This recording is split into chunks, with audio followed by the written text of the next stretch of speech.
Welcome to my session about Power Tools and Power Malware. Today I'm going to be talking about, first of all, the story of one incident where 70,000 Power Platform developers were compromised as a result of one particular Chrome extension getting infected with malware. Then I'll talk a bit more broadly about the issues around extensions in your browser, and finally some thoughts about what we need to consider when we are taking into use external tools that can interact with our Microsoft Power Platform environments and tools. A few words about myself. So my name is Jukka Niranen, and I have been working with low-code since 2005, but it was called XRM in the back in those days. I worked with Dynamics CRM and then Dynamics 365 for many years, so I have a dark history in CRM consulting. More recently, I've been working on the Power Platform side of things, so helping customers govern, administer, and also license the many solutions that are emerging on this platform.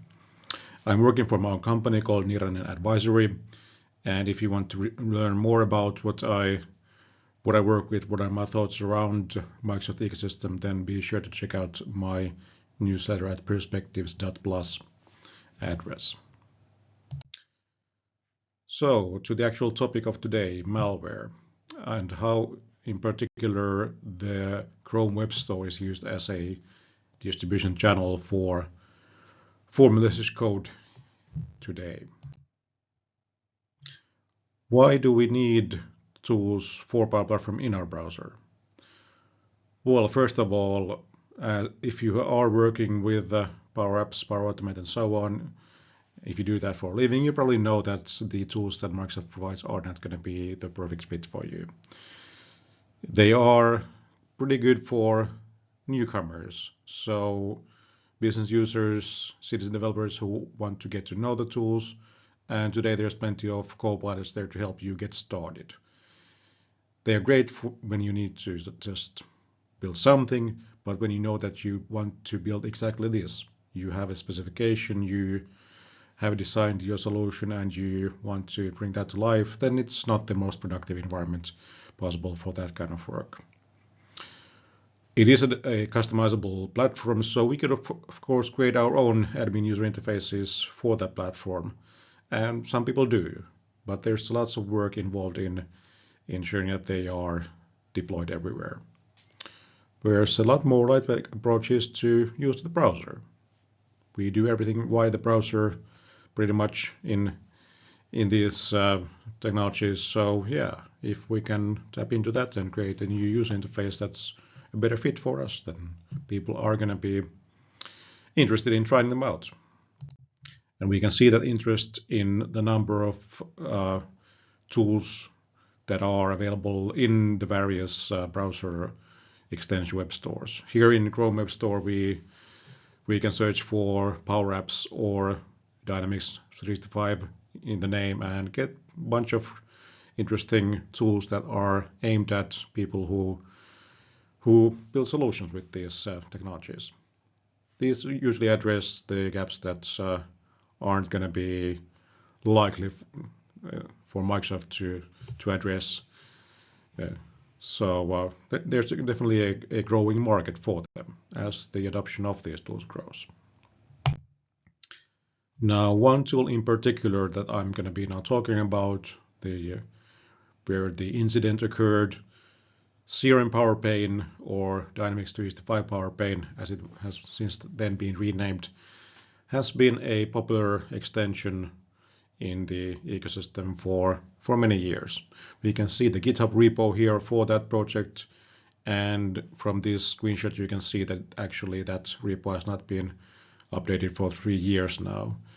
It's a fairly long time since there's been a release there, but the features in the Power Pane, what it gives you in the browser, they've been valuable to many users. It's been broadly adopted.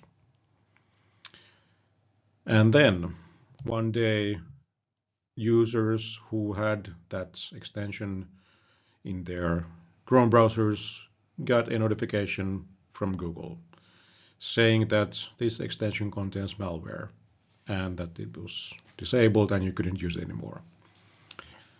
It's of course great that Google was able to send this kind of a notification to the users, but the problem is that there's no broader context around this. So what is the user going to be then thinking about once they see this message pop up?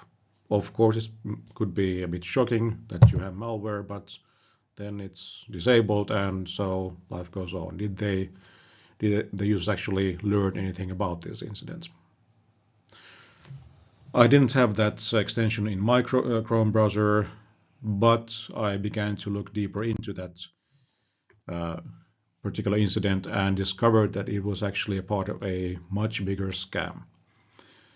Here's the write-up on palant.info blog from a security researcher who focuses on browser extensions and Chrome in particular. And the article is titled "The Karma Connection in Chrome Web Store." So this was actually a much bigger campaign where a company called, was it Karma Shopping or something like that, yeah, Karma Shopping Limited, they had purchased a number of free extensions for themselves that had, some of them had a lot of users. The biggest one was visual effects for Google Meet with 1 million weekly active users. But now we see in that list of all the infected extensions that Dynamics 365 Power Pane actually had also a lot of users compared to the others, 70,000 weekly active users. That's a sizable audience, and it begins to attract the attention of malware developers. So, as mentioned, there was no background explanation given to the tens of thousands of users about what happened. So, what are they going to do? They're going to go and look for a replacement for that particular extension. It didn't take many days after that notification from Google when the extension seemed to reappear in Chrome Web Store. It wasn't from the same publisher, but it was recompiled, so to say, from that repo which was on GitHub, and a new publisher profile was used to put it out there. Now, presumably it didn't contain the malware anymore, but did the users actually have a way to verify that? Were they even aware that they should think about it, or did they just want to get an updated version of their favorite tools? So this is kind of the problem there, that we may not realize what goes on behind the scenes when such incidents take place, which is the reason why I put together this session on that topic. So as a recap of the timeline, the original extension was published already in 2016, so almost 10 years ago. Since then, the Microsoft's Power Platform and Dynamics have grown bigger and bigger. There's a broader user and developer audience for them. Even though that extension wasn't updated for many years, there was still a change made to that code, obviously. So the Karma connection, that the incident referred to in that blog post, was a more recent incident. We don't really know at what point in time the malware appeared there, but it's still a fairly safe to say that it wasn't there for many years. And it wasn't until October last year when it was discovered as part of 12 extensions in total who were sharing the exact same malware code. That's how people usually discover these infections, that there's similar patterns found in the source codes there. And the last time I checked that article at the end of December, there were still some extensions that had not been taken down from Chrome Web Store. Power Pane was taken down, and there is now the new version published there into that store. And this gets us to the tricky nature of browser extensions, and Chrome being the biggest browser, it is usually the prime target for this kind of malicious actors. So let's look at what are some of the risks involved there when we are looking for tools that help us be more productive in our platform, and we choose to deploy an extension into our browser. Why they are so popular one reason, of course, is that they are very easy to install. You only really need 2 clicks to install an extension to your Chrome. First, you find the app in the web store, and then you click the add extension button there in the confirmation dialog you see here over here. And underneath or in that dialog screen, you see that what permissions are you granting for that extension. Here in this case, it says it can read and change all your data on all websites. Okay, I guess it has to have some privileges there, but then, yeah, we can't drill down from this into any more details. So we either accept or deny, and from there on, Chrome will keep it updated all the time. It will silently update in the background. You will never receive dialogues about that extension unless it asks for more permissions. And the kind of really fun thing about Chrome is that if you are logged in to Chrome with your Google account, then whenever you sign into a new PC or other device where you use that same profile, then Google will bring all those existing installed extensions from your other machine's Chrome profile into the new machine. So this means that I, for example, have plenty of extensions that I've originally installed many PCs ago. They follow me across different organizations. I've updated my own PCs, and they just tag along there. That's the power of Google. And with power like that should come great responsibility of ensuring the security of users. But we don't have Clippy to help us in the world of Google. I think it would be nice for some kind of a making the users think a bit more about what it means when you are granting the extensions the rights, for example, as in the previous screen, to read all data on all websites. Because let's think about it. What do you do with your computers that goes via the browser? Well, you do pretty much everything. And the extensions can read all your data, depending on the extension, what permissions they ask for. But so we are never like challenged on that. And it would be nice to draw some attention to the potential risks of such a extension. For instance, I didn't have Power Pane myself, as mentioned, but I started to go through my own extensions that I had in my Chrome profile, and one of them caught my attention because I had no idea about what it was doing. When did I install that? It was a name that I didn't recognize. I don't have that many extensions, so I'm able to keep a list of what is the sort of purpose and history of an extension. Why did I deploy it there? But I didn't recognize this at all. So I had to start investigating the origin of that extension, because XRM, I can see from the name that relates to Power Platform. XRM is kind of the schema name and the historical name of what the Microsoft's low-code platform was about, what Dataverse was about back in the good old days. I located the GitHub repo of this particular extension and started checking the commit history for the repo. And in the README file, I then noticed that, okay, this actually there was a recent entry where the name of that particular repo changed completely. And as a result, the name of the extension was also updated to External Web Tools. But it used to be just a moment ago called Audit Engine for Dynamics 365 CRM.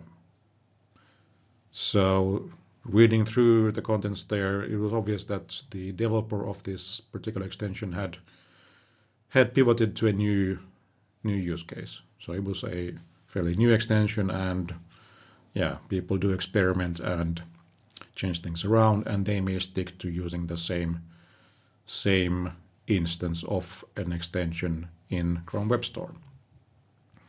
This one is particularly funny due to the fact that I then realized that I had actually been promoting this particular extension to my followers just 2 months ago. I had come across it on, I think, in some Discord channels, and then at that time it was all about visualizing audit log data from Dataverse in a way that Microsoft's own tools are not able to offer.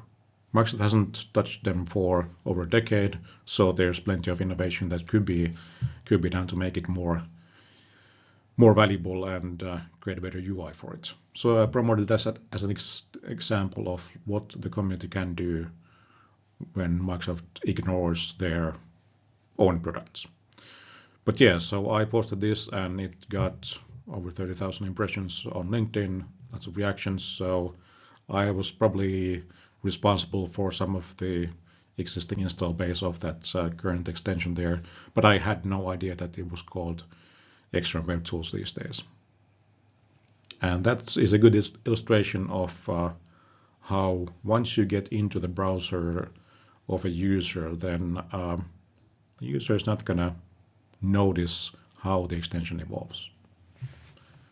So it's easy, but it's also far too silent.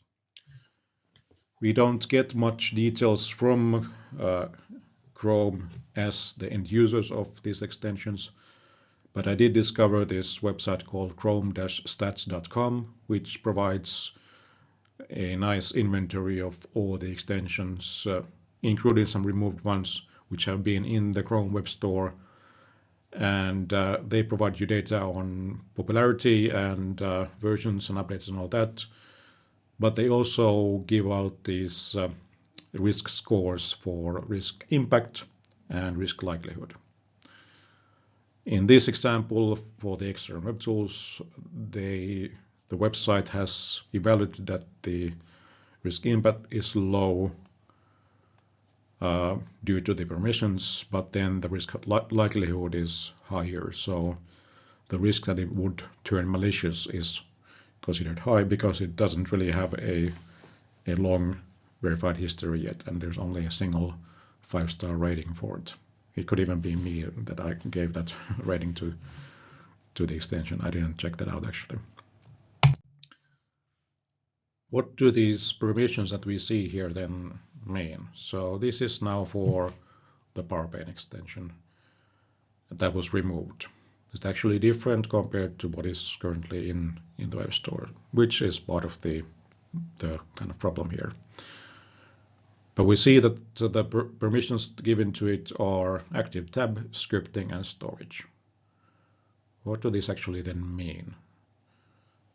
I couldn't really, without having, I don't write code, I don't publish extensions into Chrome Web Store, so I don't really know what scope an active tab is, for example, or what's the risk of there, or scripting. So, well, you can do pretty much everything with JavaScript, so I guess providing access to that is a risk, and storage, so it can read and update and track changes to user data, so sounds kind of powerful.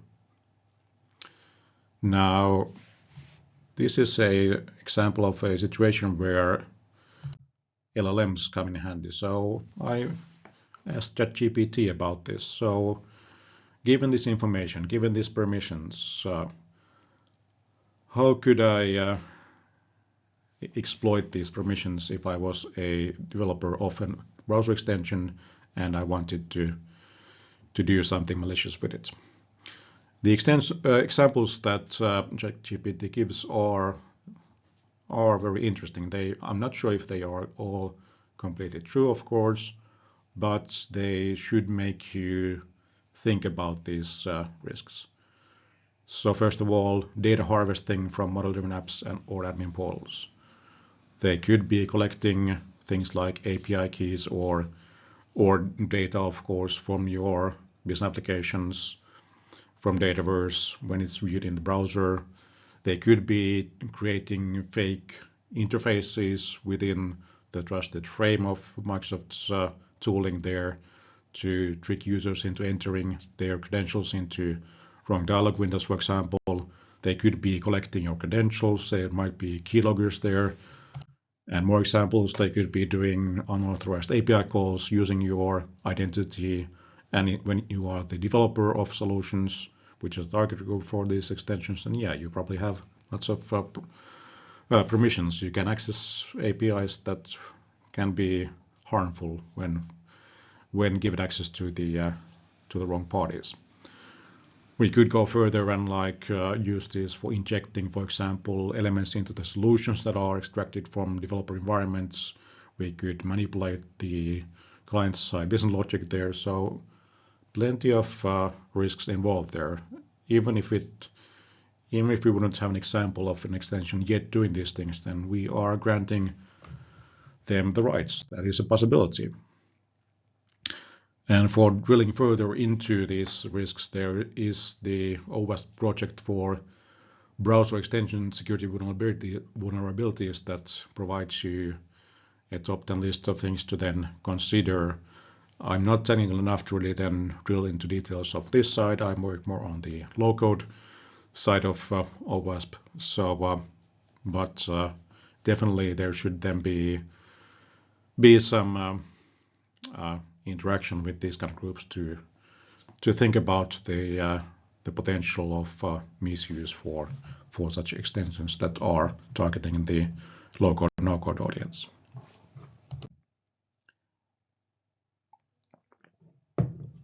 So finally, is there any safe way to use these tools? Is everything a risk that we should avoid? Why I think browser extensions are particularly risky is that I don't think we are talking enough about these, what they can do, how they operate. So the extensions, they could be performing things that are, for example, not captured into Power Platform logs, or we have no visibility into that because it's not a component that lives in Power Platform. It's something that lives on the client side in the browser. And sure, we have GitHub repos for code used in these extensions often, but we don't know whether it's true. There could be something more. There could be malware in there, like there was with Power Pane. The permission management is not very transparent. It's easy for users to not pay attention to the risks there. And finally, the fact that they automate so silently behind the scenes and follow you from one computer to another. Once you get in there, then that's a great way for the attackers to gain foothold of your tools, and then at some point in the future start abusing those rights. I think that the risks apply to both the open source tools and then the commercial extensions. So even, of course, open source tools, when they are free to use, free to install there, then the barrier is lower. But with commercial tools, the risk is that then they come from a trusted provider. If we are paying for some tool application that has a browser extension, then we tend to be more likely to trust them, and we as an audience, we are paying users for business software, for example, so we probably are an interesting target group for those bad actors. On the open source side, there's many people have been saying that popular developers of popular extensions continuously receive these offers for monetization. So people ask if they'd be willing to sell the extension to them. There's a great example here from GitHub. One developer of such extension has started to collect all these different offers throughout the years, starting from 2015. So this is a kind of proof that it does really happen, and people then do end up selling the code when there's no other source of monetization for the tool. Now on the commercial side, it's different. We cannot, or the attackers cannot do this.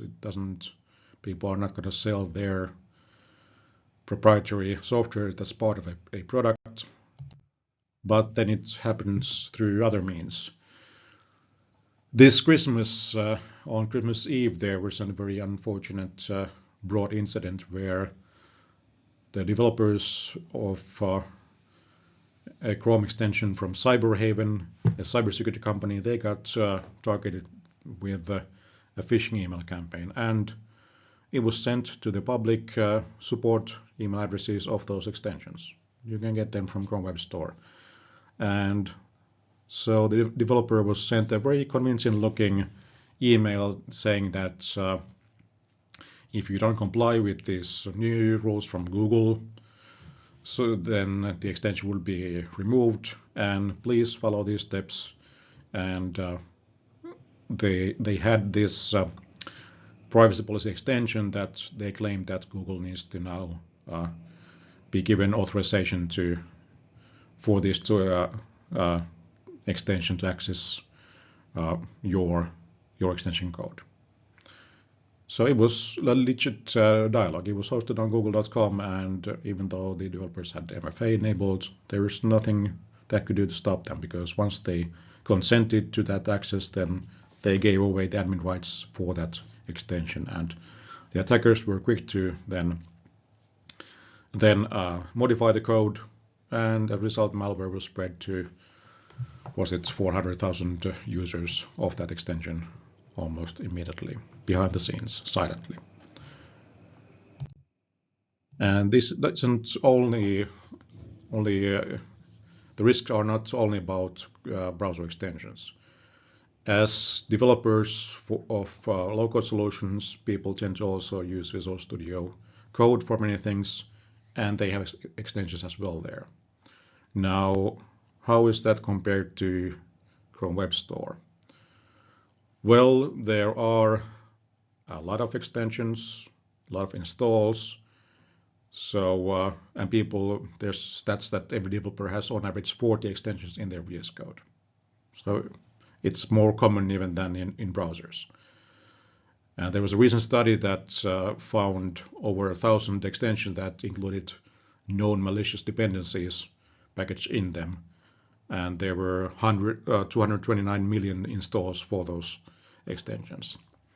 And actually, VS Code is a bigger risk than the Chrome extensions, because first of all, there's no permission management at all. The layer is missing. People have been asking Microsoft to provide some granularity for how to allow extensions in VS Code to perform some operations, but it doesn't exist today. They do the same as Chrome extensions. They update suddenly behind the scenes, and unlike in the browser, they can run any code on the host machine. So they could do anything. It's the most powerful thing you can do on computers. And finally, it's very easy to fake yourself as a verified publisher in the VS Code marketplace. Here's an example of a VS Code extension from Zoom Communications Inc. called Zoom. It appears, of course, legit. I would install this, and I would be falling for a fake extension. So this is actually part of a InfoSteal campaign, and in that code we can then find, or the researcher found a Russian-based endpoint, and it's bad stuff like this there, and it has 1 million installations. What can we, how could I, as a layman, identify that this is not from Zoom? Pretty impossible. So, final closing thoughts on this topic. So, the tools from third parties, they provide us a lot of value. They are commonly used. It's a way of getting things done when you are developing solutions, be it no-code, low-code, or pro-code software. And even though the stores that are hosting the extension are from the likes of Google or Microsoft, we don't really have a central authority that will be verifying the tool security. We don't have any registry that would even educate people on the trustworthiness of those extensions or helping them to understand the risks. And everything updates all the time, so there's so much potential updates where malicious code could be pushed into these extensions. I think the biggest thing right now for us as a community is to be aware of these risks. So we should be understanding what tools we and our team are using, go through the mental exercise of what could these tools actually potentially do to you. And then think about, why do I trust them to be there? Why do I give them the permissions that I have given? And as a way to protect yourself from the potential risks, then you could be, on the browser side, you could be restricting the extensions to just specific profiles and not to use them with any production identities to minimize the impact from potential malware. Not a lot you can do, but at least it's better than nothing. All right, and that was the end of my session about Power Tools and Power Malware. Thanks a lot for listening.